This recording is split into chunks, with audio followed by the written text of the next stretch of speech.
You have mastered the art of disappearing without ever leaving the room. The body wakes, but the soul remains asleep, hidden beneath layers of compliance, niceness, and a schedule someone else designed. You perform the good employee, the reliable friend, the agreeable partner, the palatable content consumer, and somewhere between the morning alarm and the midnight stillness, an entire day evaporated without a single authentic moment breaking the surface. You are not simply tired. You are a ghost in your own existence, a spectral presence that occupies physical coordinates without ever fully arriving. And the most terrifying revelation is this: you are the one doing the ghosting. Not to someone who wronged you, but to the only entity you cannot afford to lose your own soul. This is not about motivation, willpower, or productivity hacks.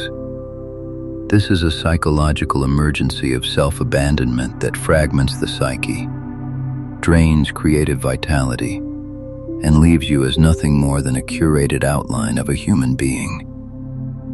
Today, we descend into that architecture of betrayal, trace its roots through the work of Carl Jung, and build a precise step-by-step map to stop disappearing. By the time we finish, you will know exactly where you left yourself, and you will possess the method to return. We are about to walk through an initiation, not a surface-level self-help formula, but a deep psychological reconstruction Jung called Individuation, the painstaking, heroic process of retrieving every exiled fragment of your being from the shadow and integrating them into a coherent, unshakable wholeness. Without this work, you remain internally fractured, a house divided against itself. With it, you become an unghostable presence, fully alive, fully here. Let this be the first hour of the rest of your life. Part 1. The Anatomy of Self-Ghosting, the Daily Vanishing Act. Let us define the mechanism with absolute precision. Self-ghosting is not a poetic term for introversion or having a quiet personality. It is the chronic, automatic act of identifying an authentic internal impulse, a genuine desire, a truthful emotion, a creative spark, a boundary need, and then, within a microsecond, suppressing, ignoring, or negotiating it away in order to meet a sterile external expectation. This is not a rare crisis. It happens dozens of times per day, woven so deeply into your routine that it feels like personality when it is actually pathology. Picture your psyche as a vast, ancient sailing ship crossing a dark ocean. On the deck stands the captain, your conscious self, the part that speaks, decides, and presents to the world. Below deck, in the hull, lives the crew. Every instinct, every buried dream, every childlike passion, every righteous anger, every sorrow, every wild idea that did not fit the official manifesto. A healthy ship maintains constant communication between captain and crew. The captain feels the crew's shifts in energy and steers accordingly. But modern life has taught you a catastrophic management style: suppress the crew. When the crew shouts, "Land west, we need rest," the captain, terrified of veering off the collective chart, gags the crew and sails east into the storm. Do this for a decade, and the crew stops trusting the captain. They go silent, or they mutiny.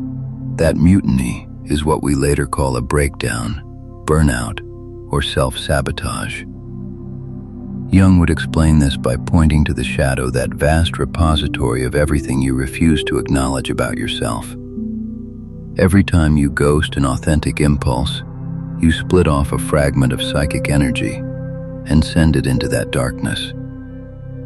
The part of you that wanted to dance at the wedding, exiled. The part that wanted to tell your father he hurt you, exiled. The part that secretly loves mathematics but was told it's for nerds, exiled. The part that feels sensual pleasure and was shamed into silence, exiled. These aren't abstract ideas.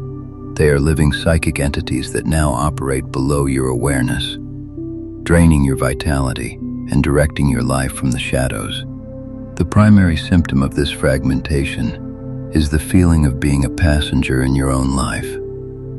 You watch yourself talk, you watch yourself work, you watch yourself make decisions that feel like they were scripted by someone else.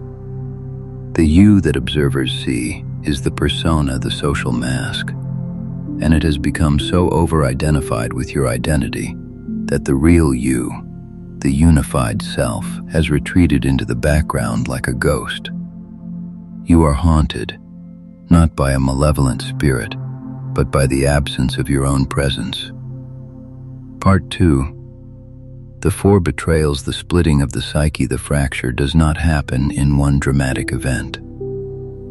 It repeats through 4 specific forms of self-betrayal, each attacking a different layer of your being. Recognizing these is the first light of consciousness entering the haunted house. The first betrayal, the body's rebellion, your body, is the soul's loudspeaker, the most honest communication system you possess. It signals hunger, exhaustion, danger, desire, and energetic resonance with absolute fidelity. Yet modern conditioning trains you to override these signals constantly. You feel the deep need for rest, but the capitalist trance whispers grind, and you reach for another coffee. You feel a visceral clench of no in your gut before agreeing to a draining social obligation, but the fear of disappointing makes you swallow the signal. You feel the physical need to move, stretch, breathe, but the screen glues you to the chair. Each override is a self-ghosting event, and over years, the body stops sending clear signals. It moves into a chronic, low-grade alarm state, what we label generalized anxiety, fibromyalgia, or that pervasive off feeling. You have abandoned the temple, and the temple has fallen silent. The second betrayal. The emotional exile. Emotions are not problems to solve. They are messengers from the deep self. Anger carries information about a violated boundary. Sadness signals a loss that needs acknowledgement. Envy reveals a buried aspiration. Joy confirms alignment. The second betrayal occurs the moment you label an emotion as inappropriate or unprofessional and push it away before it can deliver its message. You feel a surge of irritation at a colleague, and instead of exploring it, you shame yourself for being unkind. You feel a wave of grief in the middle of a productive day, and you force it down with a podcast. These exiled emotions don't vanish. They collect in the shadow and begin to express themselves sideways through a sarcastic remark that hurts someone, a sudden crying spell over a minor trigger, or a creeping numbness that makes your entire life feel like a flat gray simulation. You are not protecting yourself by suppressing them. You are abandoning your own inner community. The third betrayal, the intuition silencing deeper than emotions. There exists a quiet knowing, a gut sense, a sudden clarity, a pull toward or away from a person, path, or place. Indigenous traditions revered this as the voice of the spirit. Jung called it the promptings of the self. The third betrayal is the systematic dismissal of this inner compass.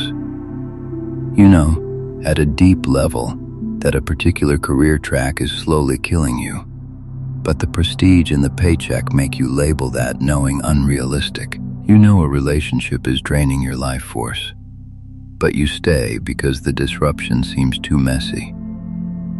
Every time you override intuition with rationalization, you betray the highest function of your psyche.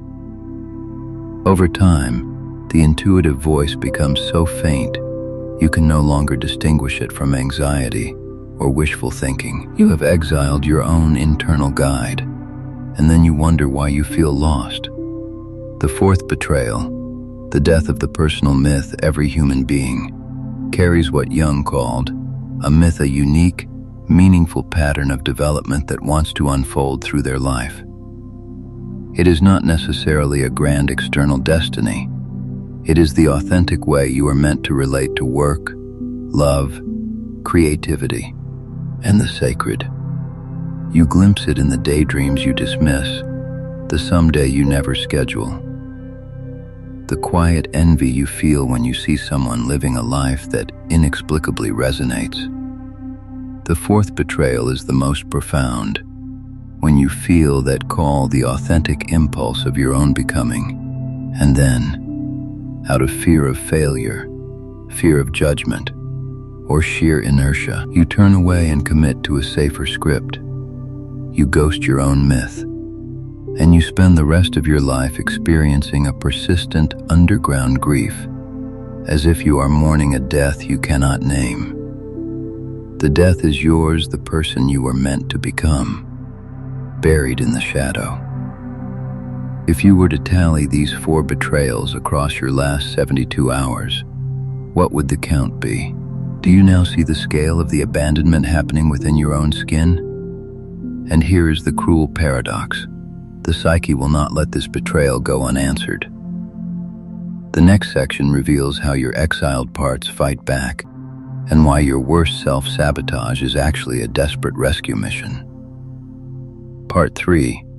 The Shadows Revolt. Self-sabotage. ASA coded message: we must now entirely reframe self-sabotage. Popular psychology brands it as self-destructive, a sign of low self-worth, or a fear of success. Depth psychology sees something far more sophisticated. The psyche is a self-regulating system. When a critical part of it is exiled and ignored long enough, that part will seize whatever channels it can, including destructive ones, to force recognition. Self-sabotage is not evidence that you are broken. It is evidence that your exiled soul has been screaming into the void and has now resorted to lighting fires, so you will finally notice the building is on fire. Consider the high performer who has ghosted her need for rest and creative play for 10 years. She has built a successful consulting firm, but every morning she faces a crushing resistance to start work. She procrastinates, doom scrolls, and then works in a panicked rush that leaves her exhausted. Mainstream advice tells her to improve discipline. The depth perspective reveals that her exiled child self, who needed rest and spontaneity, has learned to hijack her executive function. It would rather paralyze her than watch her march into another day of soul-killing grind. Her procrastination is a revolt of the soul, a coded message. If you won't rest willingly, I will force a collapse. Another example, the creative man who has ghosted his anger for decades because he was taught that good men are always gentle. He is now passive-aggressive, cynical, and his intimate relationships keep imploding. His exiled rage didn't evaporate. It mutated into a covert poison that sabotages the closeness he craves. The psyche is compensating, trying to restore balance by acting out the denied aggression in a distorted form. Jung called this principle enantiodromia, the tendency of any extreme position to convert into its opposite. Ghost your anger long enough, and you become a walking tempest of unconscious hostility. This understanding transforms your relationship to your own bad behaviors. Your late-night binges, your sudden outbursts, your inexplicable inertia. These are not moral failings. They are the encrypted language of the exiled. The question becomes not how do I stop this bad habit, but what is this behavior trying to do for me? What exiled part is grabbing the wheel? As we move into the reconstruction phase, you will learn to answer that question and, in doing so, dissolve the need for the sabotage entirely. Part 4. The courage to disappoint the gatekeeper of wholeness if reclamation is possible. Why does self-ghosting remain so stubbornly entrenched? Because of one fundamental, devastating fear. The fear of disappointment, which is ultimately the fear of exile from the tribe. The human psyche is wired for belonging. For our ancestors, social rejection could mean literal death. So we carry an unconscious survival equation. If I show them who I truly am, I will be cast out. Therefore, I will cast out myself first to preempt the blow. You abandon yourself before anyone else can. That is the original ghosting, the preemptive vanishing that you mistake for security. Jung was clear-eyed about this. Individuation inevitably separates you from the collective. The moment you begin to live from your authentic center, voicing your real opinion, honoring your bodily needs, pursuing your peculiar passion, you will disrupt the image that others hold of you. Your parents may have to grieve the doctor they imagined and accept the poet who stands before them. Your spouse may need to recalibrate to a partner who has boundaries instead of compliance. Your online audience may revolt when your content stops chasing the viral formula and starts speaking your uncut truth. This disruption is not a sign of error. It is the price of a genuine life. If your self-worth requires universal approval, you will remain a ghost forever, because the soul does not negotiate with consensus. It is a singular flame, not a focus group result. Let this sentence land deeply. The people around you cannot abandon the real you, because they have never met that person. They are in a relationship with your persona, the curated, agreeable, hollowed-out presentation. You fear losing a connection that was always with your mask, not with your essence. The only being actively, consistently abandoned in this dynamic is the one reading these words, and you have survived that abandonment every single day. You can withstand their temporary discomfort. You cannot withstand your permanent severance from your own soul. The gatekeeper of your prison is the fear of disappointing others. Walk through it, and the ghost begins to solidify into a human. Part 5. Individuation, the 5-phase Jungian map of reclamation. We now construct the bridge back. Individuation is not self-improvement in the conventional sense. It is the lifelong, sacred task of becoming who you were always meant to be, by integrating every fragment of your psyche into a conscious, dynamic whole. I will outline 5 archetypal phases. You are not a passive reader here. You are a participant.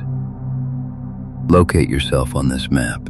Phase 1, the wake-up witnessing the abandonment. The first phase is ruthless self-observation without immediate change. For a full week, carry a small journal or a note on your phone. Set an alarm every 2 hours. When it sounds, ask yourself, in the last 120 minutes, did I suppress an authentic impulse to meet an external expectation? Record it in one line. Wanted to say no to the extra task, said yes. Wanted to step outside for air, stayed glued to the desk. Wanted to tell a friend she crossed a line, sent a laughing emoji instead. Do not judge. Do not try to fix. Simply build the evidence file. By the end of the week, you will have a personalized map of your self-ghosting patterns. Most people are horrified to discover they abandon themselves 50, 80, even 100 times in a single week. That horror is the beginning of consciousness. You cannot heal what you do not see. Phase 2, the descent, active dialogue with the exiled. Once the patterns are visible, you initiate contact. Jung practiced and taught a method called active imagination, a structured dialogue with the unconscious. Select one recurring self-ghosting instance, perhaps your constant deferral of your own opinion in work settings. Find a quiet, undisturbed space. Close your eyes. Visualize the part of you that holds those opinions. Give it a form, a voice, a presence. Ask directly, what do you need me to know? What would you have me do differently? Then, and this is the essential step, allow the answer to arise without censorship. Write down whatever emerges, even if it feels dramatic, childish, or unreasonable. This is not daydreaming. It is direct communication with a dissociated complex. Over repeated sessions, these dialogues build internal trust. The crew begins to believe the captain is finally listening. Phase 3. The confrontation, meeting the shadow head-on. As you welcome back the softer, creative, and vulnerable exiles, you will inevitably encounter the truly unacceptable material. The rage you were certain you were incapable of. The grandiose ambition you labeled as arrogant. The deep, primal selfishness that was shamed out of you in childhood. This phase is the most uncomfortable, and it is non-negotiable. Wholeness cannot exist while you disown your darkness. The person who denies their capacity for cruelty becomes a covert, manipulative victim. The person who denies their hunger for power becomes a passive, resentful underling who poisons every room. Integration does not mean acting out these impulses. It means acknowledging them as real psychic forces that need conscious channeling. You say to the rage, "You are here, and you are welcome. I will not let you destroy, but I will let you fuel the boundary I must set tomorrow."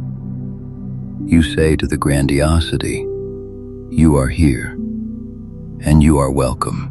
I will strip you of superiority, and I will let you fuel the ambitious creative project I have been too scared to start."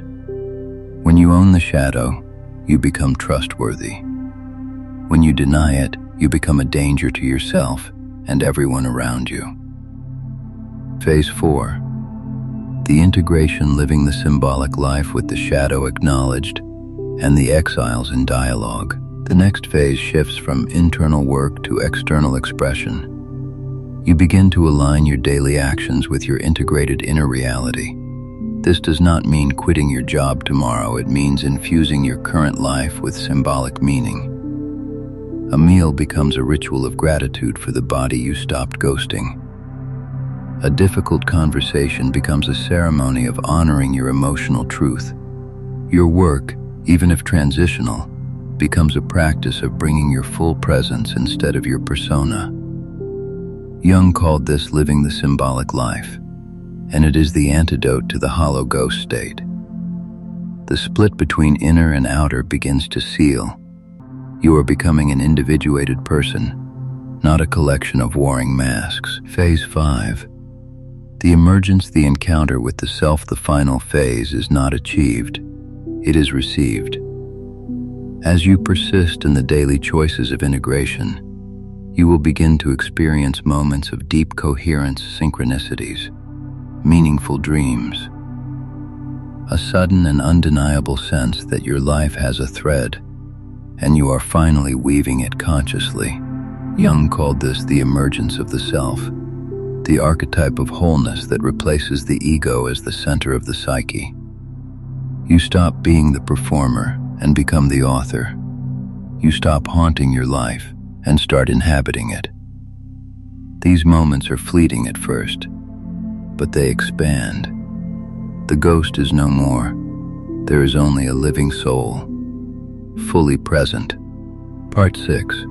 The 7-day UN Ghosting Protocol. A precise initiation. Individuation is a lifetime unfolding, but you can interrupt the self-ghosting reflex starting now. I will give you a concrete, day-by-day protocol that bridges Jungian depth psychology and your immediate reality. Follow this for 7 days with full commitment, and you will rewire the fundamental neural pathway that has kept you a ghost. Day 1. The sacred no day. Your sole assignment is to consciously, deliberately decline one request, small or medium, that you would normally accept out of obligation. It could be an invitation, an extra task, a favor. Do not offer a long justification. Simply decline with grace and a minimum of words. Example: thank you for thinking of me, but I'm not available. Sit with the guilt that follows. Observe it without acting on it. At the day's end, record, the world did not end. Your relationship did not explode. This is the first crack in the prison wall. Day 2. The Body Sovereignty Day. Set a timer to sound every 2 hours from waking to evening. Each time it rings, pause for 60 seconds. Close your eyes, place one hand on your belly, and ask your body directly, what do you need right now? It may say water, or a stretch, or a moment of silence, or a full meal instead of another coffee. Honor that signal immediately. You are rebuilding the communication channel with your physical self after years of override. By tonight, you will feel a subtle but distinct shift. The body is starting to trust you again. Day 3. The Emotional Transparency Practice today. You commit to not ghosting your emotional reality in one significant relationship or in your journal. When you feel irritation, name it internally at minimum, externally if safe. When you feel a wave of sadness, do not reach for the distraction device. Sit with it for 5 minutes, letting it move. Write down the exact words of the emotion without editing. I am sad because this practice ends the second betrayal of emotional exile. It tells your inner world that feelings are allowed to exist without immediate suppression. The relief is often immediate and surprisingly deep. Day 4.